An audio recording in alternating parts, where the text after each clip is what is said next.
மீண்டும் வந்து அண்ணல் அம்பேத்கர் சிலைக்கு வந்து தகரம் அடிக்கும் பொழுது மக்கள் எதிர்ப்பு தெரிவிக்கிறாங்க.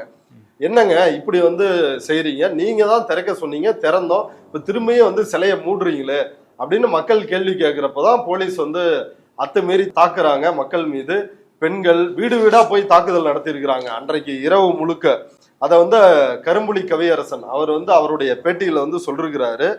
ஆனா ஒரு எஃப்ஐஆர், என்ன எஃப்ஐஆர் போடுறாங்கன்னா, இப்படி போய் போலீஸ் பாதுகாப்புக்கு நின்றுட்டு இருந்ததாகவும், அப்ப பட்டியல் சமூகத்தை சார்ந்த மக்கள் வந்து கல்வீசி தாக்குதல் நடத்தினதாகவும், குறிப்பா யாருன்னா ஆத்தூர் அனைத்து மகளிர் காவல் நிலையத்தை சார்ந்த காவலர் அம்பிகா அவங்க வந்து ஒரு புகார் கொடுக்குறாங்க. அதிகாரிகள், வருவாய்த்துறை அதிகாரிகள், நீங்கள் சட்டவிரோதமாக கூடி கலவரம் செய்யும் நோக்கத்தோடு இருக்கீங்க. அதாவது இரவு திறக்க சொன்ன அதே வருவாய்த்துறை அதிகாரிகள் உடனே கலைந்து செல்லுங்கள் என்று கூறிய போது அங்கிருந்து கலைந்து செல்லாமல் அரசு அதிகாரிகளின் உத்தரவை மதிக்காமல் அங்கே பாதுகாப்பு பணியில் இருந்த போலீசாரை கொலை செய்யும் நோக்கத்தோடு கூட்டத்தில் இருந்தவர்கள் கற்களை எடுத்து வீசியதில் எனக்கு நடுநெற்றியில் பலத்த இரத்த காயமும், என்னோடு பாதுகாப்பு பணியில் இருந்த ஆயுதப்படை காவலர் ரத்னவேலுக்கு இடது கையில் காயமும் அப்படின்னு அந்த எஃப்ஐஆர் வந்து போயிட்டே இருக்குது.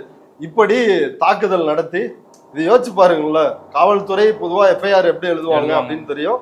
அதுக்கு பொருத்தமா இப்ப இந்த எஃப்ஐஆர் படியே அந்த மக்கள் செஞ்ச தவறு என்ன? வருவாய்த்துறை அதிகாரிகள் அங்க போன் பண்ணி நைட்டு 11:30 மணிக்கு திறக்க சொல்லிட்டு, இந்த பக்கம் வந்து போராடுற மக்களுக்கு எதிராக வந்து அமைதி வழியில தான் அவங்க வந்து எந்த கலவரத்திலையும் ஈடுபடல. அப்படி வருவாய்த்துறை அதிகாரியும் தாசில்தாரும் இப்படி தவறு இழைத்து விட்டு அப்பாவி மக்கள் இன்னைக்கு வந்து 15-16 பேரை இளைஞர்களை கைது செஞ்சு ரிமாண்ட் பண்ணிருக்கிறாங்க. கரும்புலி கவியரசன் உட்பட ஒரு 16 பேர் ரிமாண்ட் பண்ணிருக்கிறாங்க.